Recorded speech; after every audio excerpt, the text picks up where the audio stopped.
social distancing options we have to offer. As we emerge from the COVID crisis with our Leave It Clean program, E. Cola gives you extra assurance. Call us at 877-332-BUGS or online at termitelady.com. E. Cola, powerful termite and pest control, as gentle as a butterfly.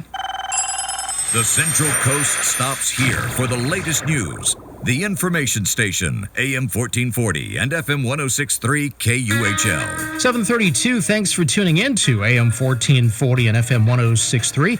We'll check more local news on the way, and as part of our local news segment here, it's time to catch up with Grocery Gal Amy Goldsmith as we talk food. Amy's helped to launch and grow some of the most well-known brands that many of us eat or at least see on the grocery shelves.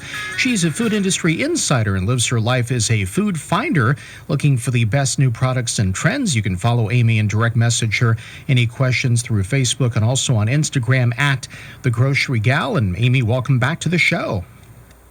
Good morning, Ben. So we had a listener call in and ask a question about protein bars, and they want to know which ones are best.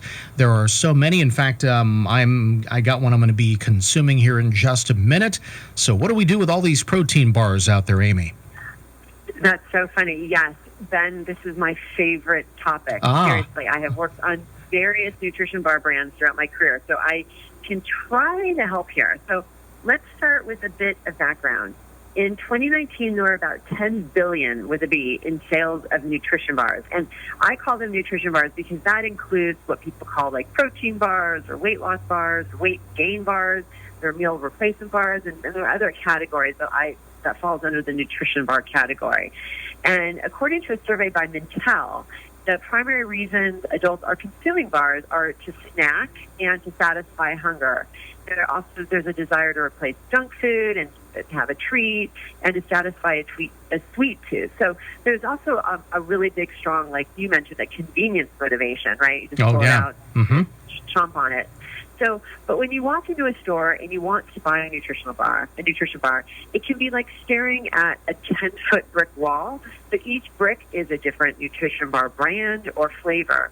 And they all have certain ingredients or free from certain ingredients. So like the caller asked, how do you choose? And the answer to which ones are best is, well, they may not like this answer. It's really personal. I mean, it's based on what you want, what your needs are, what your goals are, even your values. And that's a lot to put on a little snack bar, but it's true. So I recommend trying to decide what you're eating it for. Is it for snack? Is it for weight loss? Is it because you've got a sweet tooth, or is it for convenience? When are you eating it? Is it during a workout because you need energy or because you're hungry? Or is it at 3 p.m. like me when you have a sweet tooth? Or are you having it for breakfast? Or is it part of a diet plan like keto or Nutrisystem? It just really depends. All right. So for a lot of people, again, it's going to be personal, but where do you start to figure out which one to buy? Matter of fact, I'm looking at one right now that I have. It says 8-gram protein snack bar. The chocolate peanut pecan is what I have here because I really like those. But, where do you go? What do you when you're trying to buy some of these? So you know what I'm going to say, right? Oh, read the labels, right? Read the labels. Yeah. Again, decide why you're eating it, and then look for the flavors that interest you and read the labels, because you want to watch for sugar, right? So to enhance the flavor, many nutrition bars use added sweeteners, which can vary from more natural sweeteners like dates or stevia to unhealthy ones like high fructose corn syrup. And many of these nutrition bars use cane sugar or honey, which may not align with what your personal preference is. So also look at protein. Like you said, yours that you're eating is 8 grams. Right. It depends on your diet and what kind of protein. Some bars feature yogurt powder, milk, or dairy proteins like casein and whey, while others use plant-based sources like soy protein, pea protein, or brown rice. Some contain egg whites, while others rely on nuts and seeds as the primary protein source. So the source of the protein varies. So, check on that. And how many carbs? Again, dependent on your diet. Fiber is really important, so make sure there's fiber. As for fat, you got to watch for fat. Some protein bars, use whole nuts and seeds, which is great. Others use highly processed plant oils like palm canola or soybean oil. And they also, as you know, can vary greatly in their cost and may not be worth their price tag. So, you want to check for high quality ingredients, and that may help to compare. It may help to compare the unit price and determine which brands offer the greatest value. You also may care if it's vegan. You may care if it's gluten-free. You may not care if it's non-GMO. Do you want prebiotics? Do you want probiotics? So, overall, you really just need to determine what is most important to you. Absolutely. We have Grocery Gal Amy Goldsmith with us here on KUHL. The time 7:37. We are talking protein bars. So I've already told you that I eat them here in the morning. I do that actually regularly. So, Amy, do you eat protein bars?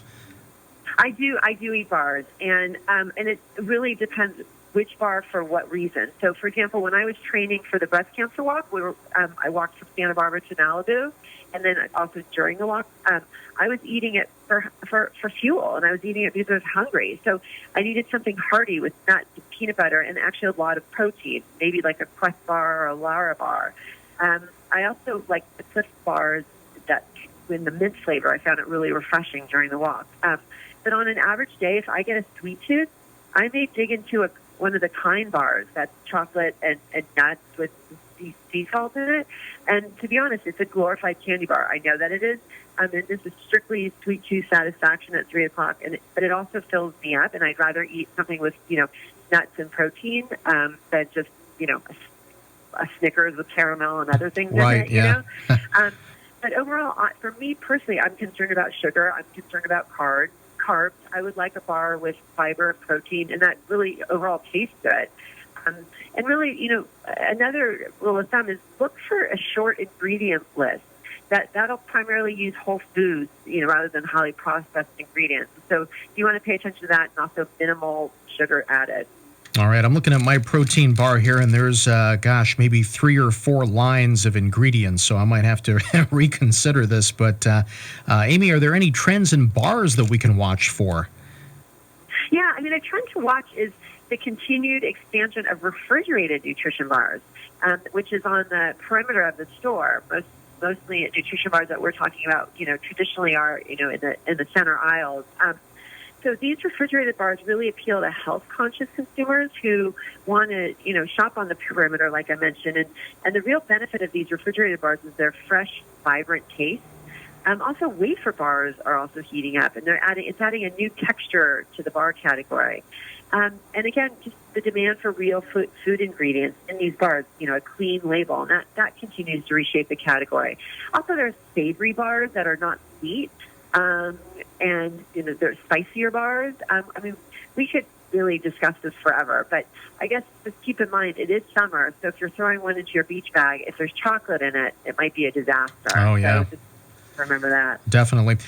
Something that I was catching myself doing, I don't know if this has ever happened to you, but if I'm really hungry in the morning, I'll have 2 of these bars in a row. But I think you've got to probably watch that, because you mentioned, with protein and some of the other ingredients on there, you could be, kind of loading up on too much stuff. Right. You want to pay attention in that situation. You really want to pay attention to the sugar and the calories. There's also something called a meal replacement bar that's actually meant to be a meal replacement, and that has a certain amount of calories. I believe it might be 270 calories per bar. I'm not 100% sure, but they are actually marketed as meal replacement bars. So you could have one of those instead of having 2. It might actually have fewer calories and fewer amounts of sugar, but it'll be satisfying for breakfast. All right, that is good to know. Well, anyway, that hopefully will help folks choosing protein bars out there. There's certainly a lot of them. We've been speaking to Grocery Gal Amy Goldsmith. And by the way, you can follow Amy in direct message or any questions through Facebook and also on Instagram at The Grocery Gal. But we also appreciate people that call the radio station here, like the issue with protein bars. And I think strawberries was something else that we talked about. So we appreciate that. Amy, thank you so much. Do you have any protein bars you'll be snacking on later on today? I think so. Yeah? Try me about 3 o'clock. I'm pretty consistent. Yeah, absolutely. Okay. Yeah. All right. Well, sounds good. Amy Goldsmith there. Amy, we'll look forward to the next visit. Have a good one. Thank you, too, Ben. All right. 741 birthdays and anniversary wishes. If you've got them, 928-1440 is my number. Got a big event coming up in 2020? Make sure you have the right music. I'm DJ Ben. I can provide the music for your wedding, backyard party, quinceañera, or other celebrations. I also can MC. I specialize in top 40, old school, country, 70s, 80s, and more. I'm still booking for 2020, but my spots are filling up. Discounts are also available. Call or text me today at 805-720-8519, 805-720-8519.